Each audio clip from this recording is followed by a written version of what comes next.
So up through book 20, we've seen Odysseus making his way back into the external area of his own house. Now he's going to have to get himself situated inside of the inner piece of his house, and to do that is going to require some violence. There's this whole pack of suitors between him and occupying his rightful place in his own house, and his only way to be able to deal with that is going to be with the bow and arrow.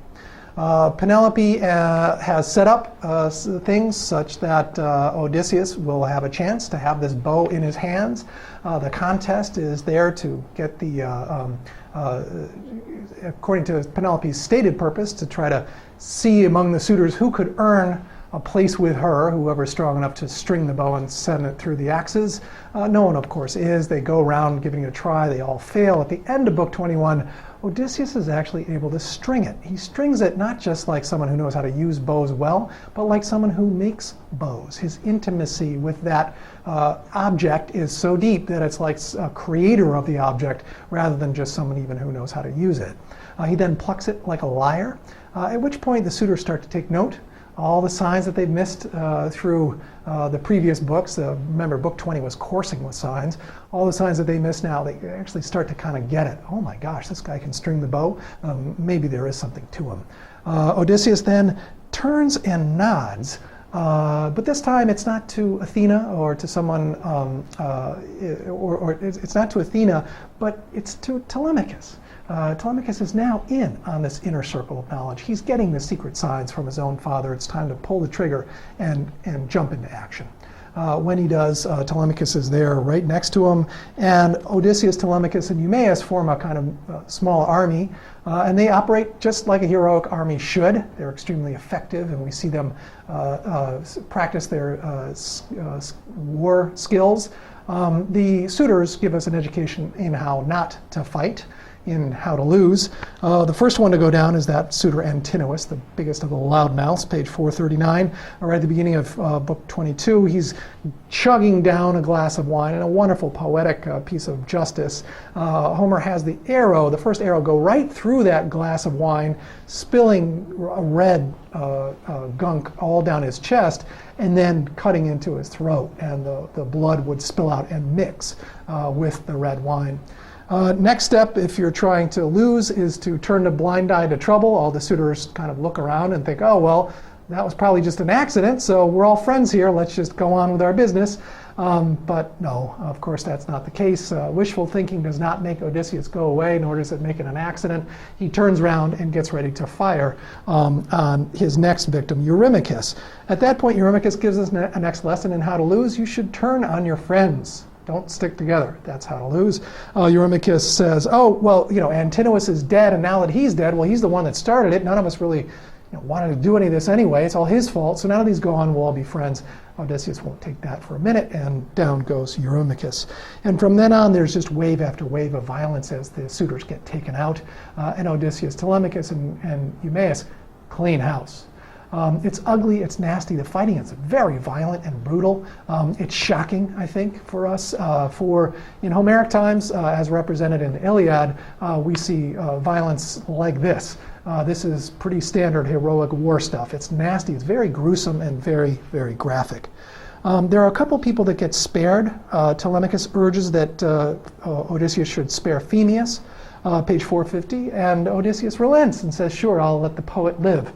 A lot of us look at this as Homer telling us that you ought to be nice to poets. It's a poet saving a poet.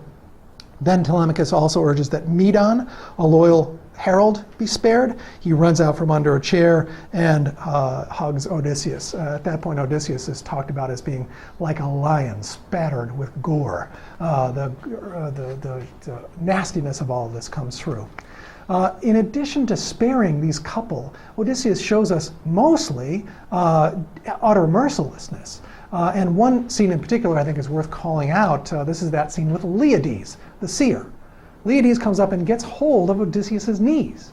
Now, from all that we've learned in the prior books, and especially through Odysseus himself on the island of Phaeacia, getting a person's knees earns you instant suppliant status. It puts you under the protection of Zeus and make the other person have an obligation to treat you like a guest in their home. You should get overwhelming hospitality once you make contact. But Odysseus does not heed Xenia. in this case. He takes his weapon and runs Leiades through. Leiades is summarily killed, and Xenia is overrun in this episode. It should be disturbing. Homer spends no time, though, being disturbed by it. And from this positioning of events, the conclusion we have to draw is that at certain times, there are certain people, so in extreme situations and with great heroes, sometimes pieces of the social code need to give way when other pieces of the social code that are more important require that we cut corners in order to meet the end of justice that's dictated by the overarching social code. Homer's telling us that there's no way that Odysseus should have spared Leiades, even despite of Leiades getting hold of his knees. At this point, Odysseus' need for revenge and the crimes of the suitors are in direct conflict with Xenia, and at this point, the need for revenge and the duty to avenge the wrong that's happening in his own house overrides even such an important value as Xenia. Had Odysseus not done Leiades in, he would have been doing an even worse wrong by giving mercy where it was not due, and therefore he runs Leiades through. It is still disturbing. It's not meant to be explained away, I think, but it is a marker not of Odysseus's venality, but of Odysseus recognizing the gravity of his situation and also not fearing to take the steps to correct it. He punishes the unfaithful maids in an awful, violent scene executed by Telemachus. They first have to clean up all the dead, and then they're killed at the end to join them. Really disturbing kind of coup de grace on this scene of carnage and killing. The confusion of the violence represented in this lovely painting, vase painting behind me. The confusion of the violence is serious. It's profound. Odysseus and his team are able to keep things together through their skill and through their sticking together, through their ability to use all their craft as well as their joining together. In all of this, Odysseus has a kind of role almost like a god. He's like an invisible avenger that arrives, deals out justice in a summary way to these human beings. They're all dead in a way that kind of recalls Apollo in the Iliad, for those of you that have read Book 1 of the Iliad, mowing down the Greek warriors with his arrows. And the sulfur and the fire at the end as cleansing agents have a kind of further sense of Odysseus as a kind of god, but he is careful always, and also in this case, to separate himself from the gods. It's not the gods that have, or it's not his own, to his own credit that all this is being done. It's the will of the gods that needs to get worked out. So he doesn't stand vaunting on them as a single individual, having killed all these people. He takes a step back in seriousness and says, no, this is what the divine required in this particular circumstance, and I'm not a divinity, I'm a human executing a divine will.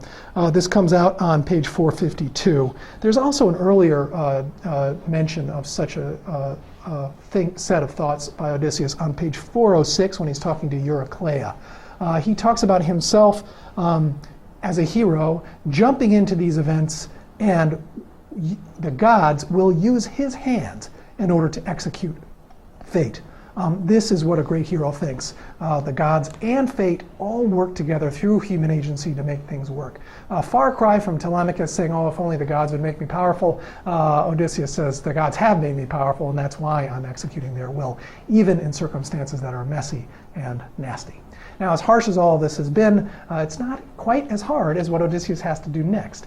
He's earned his way now into the inner courtyard of his house. He belongs there. Now he's got to have to earn his way into the inner rooms and eventually into the bedroom and eventually into the bed of his home. To get to that point is going to require even more of his skill.